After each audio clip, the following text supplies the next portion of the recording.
Hey guys, Marsinkin here, bringing you another Dragon Ball Z Dokkan battle video. And so the new stage of Super Battle Road has released on Global today, and that is the Androids/Cell Saga stage. So this one is pretty straightforward. I did a team building guide for it the other day, so make sure you check that out if you want some other options that you know, if you don't have every single unit that I used for this run.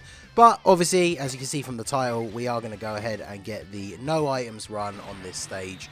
It wasn't particularly difficult. I definitely did get some good luck along the way. I'm pretty sure we get the cell heal at some point. And obviously starting off with Frieza super attacking in slot 1 on turn 1. Normally not the best thing in a no item attempt, but of course with the tech androids in slot 1 they just negate the damage. Now with this stage the tech androids obviously are still very useful, but the first two fights you fight against two enemies, so you can't just go into the stage and then use their active skill straight away on turn 1.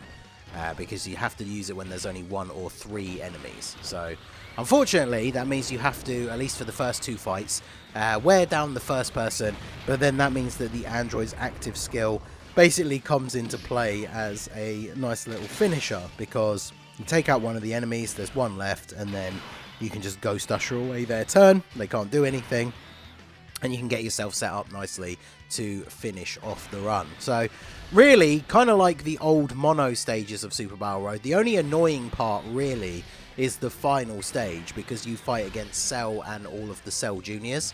And so obviously that means if you get, like, you know, bad luck, you're going to get super attacked multiple times in that turn. So when it comes to the strategy of the team building, obviously we got Heart Virus Goku, very good slot 1 tank, so that's why we brought him along. Now the only downside, of course, is early on, in terms of damage output, this is a good thing, right? He can get additionals, he can get crits. Bear in mind, mine's only 55%. And that's all well and good in terms of dealing damage, but of course, every time he super attacks, he has the chance to sacrifice some of your HP. So of course, I think he regularly double supers in this run. So of course that leads you down the road of losing a little bit of HP. However, this does work out quite nicely for us in this combo, because we must have lost HP from at least one of his super attacks this turn. Nobody really took that much damage overall, at least this turn, and but that sets us up nicely for the cell heal. So I didn't actually see the exact like HP we were on, but it's very possible that if Heart Virus Goku hadn't sacrificed any HP from us for either of those super attacks, we might not have dropped low enough to get the cell heal. So definitely is a nice way to go into the final phase here. Now unfortunately, if there's only one enemy left, they do have to have more than a certain amount of HP in order for you to use the android's active skill. So we're not able to use it here. Obviously if he super attacks in slot 1, that would kind of be ideal because we wouldn't take any damage, but he just launches a couple of normal attacks. So the androids, they can be good in slot 1 as long as you pick up enough orbs, especially tech orbs, but on this turn we weren't really able to pick up that many, so we did have to eat a small chunk of damage.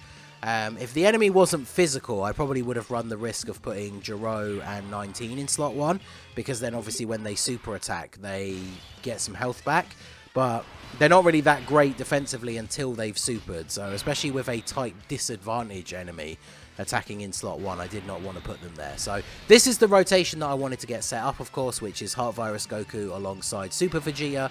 Super Vegeta is still really good for Super Battle Road. You don't have to run him as a slot 1 unit to get that attack buff.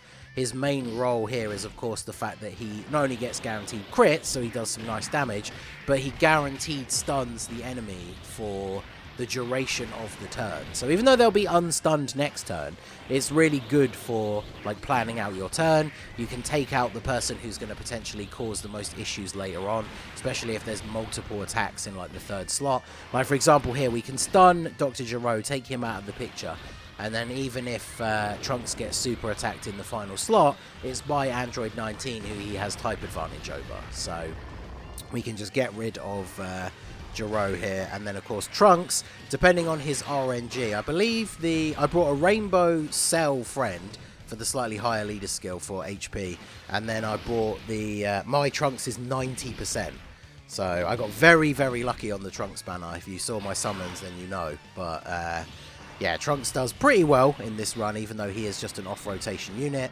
And then, yeah, here we go. We only have the one enemy left. So we Ghost Usher. We put 19 into... Well, I say Ghost Usher. We use their active skill. It's basically a Ghost Usher, but remember, it only works against one opponent. So if you are using it when there's 3 or more enemies, it only removes the attacks from the enemy that you're targeting. So you've got to be careful about that. But obviously, we put Jiro and 19 in slot 1. Not only so we can grab those int orbs that were there to drop down the big cluster of tech orbs, but also because we do get the nice heal on super from them. There was no danger that we would accidentally kill like 19 before they had a chance to attack, but obviously it helped out with the orb management. The androids also seal, which is I think something that people often forget. So again, in Super Battle Road, really, really good, because now Android 19 is sealed.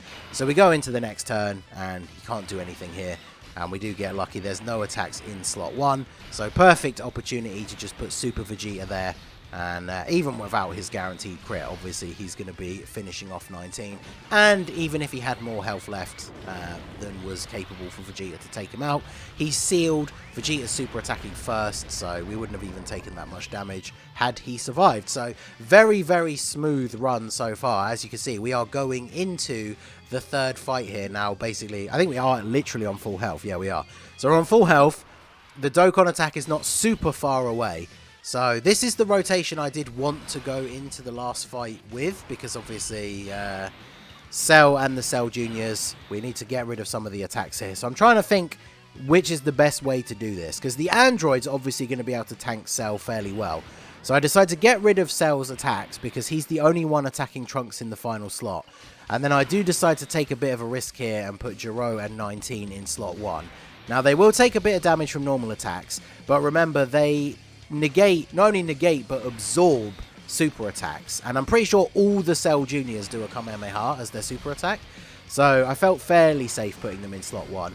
As you can see, like 70k from type neutral. Not the best, but then because they heal on super attack, they are basically going to get all of that HP back for us anyway. And then they do come in clutch with the additional super. So of course that means an additional heal. And we are all good to go. So we take out the tech one straight away, and then the tech androids coming in at a 5.5. I decided to get them to attack Cell, not only because obviously they have type advantage over him, but also because then they seal him up, and he does attack like, was it like 4 or 5 times he was attacking in this first turn? So, you know, you run the risk of him super attacking the more times he's able to attack you. So I thought sealing him up would be a good idea. And then I'm pretty sure that Trunks just goes off here with the RNG. We get his normal attacks from his passive, then we get the extra attack from a suit that converts into a super, and then we get the additional super from his hidden potential system as well. Coming in nicely with a crit on that final attack. So he takes out Cell, and we are left with only the Cell Juniors. And look at how this is lined up. Only one attack in slot 1 from the physical Cell Junior, so we can put Super Vegeta in slot 1. Even if this Cell Junior super attacks, we would survive. And then, of course, that triggers Vegeta's extra attack power. And here we are with the Dokkan attack. So, I mean, I think with the Dokkan attack, if you hit all the nodes, even if Vegeta wasn't being hit first, with the fact that he gets a guaranteed crit, he probably clears the Cybermen here anyway. So, as I'm sure you can imagine, with the fact that he did get hit first, he's rocking a 4.1 million attack stat. Not the crazy highest, of course, but guaranteed crit on that. All the nodes hit for the Dokkan mode, so full damage multiplier. And then, yeah, 5.6 million crit, and that is all of the Cell Juniors obliterated. So there you go. Pretty straightforward run for the Android/Cell Saga no items run. Like I said, I did make a team building guide, so if you're missing any of these units, do feel free to go and check that out. Let me know what you guys think down below in the comment section. And of course, if you've beaten the stage, it doesn't have to be no items. I know not everybody cares about doing no item runs, but I still think they're fun, even though they have gotten a lot easier nowadays. But regardless of whether you used items or not, let me know what team build you guys used down below in the comment section. I didn't see many tech androids around on the friends list. You can technically run their leader skill, but you can't run Jiro and 19 on their leader skill, which is kind of unfortunate. And we didn't really talk about second form Cell. He's a 40% support for Extreme Android / Cell Saga. So on the rotation with Goku and Vegeta, he obviously doesn't really do anything. But for the androids and Jiro, another 40% extra support. Plus, I think is it greatly raises? I know he raises defense on super attack. So even though mine's only 55%, he still tanks reasonably well after attacking as well. So he is a really solid option. So let me know what you guys use down below. And another one in the books. This was stage 55, so we still got 5 more to go until we can get that Goku family support memory. But let me know what you guys think down below in the comment section. So that is going to be it for the video, guys. This has been the Master Ningen. Smash that like button, subscribe to the channel if you are new. Check out the links down below for the Discord and the merch store, and I will see you all again soon. Have a good one.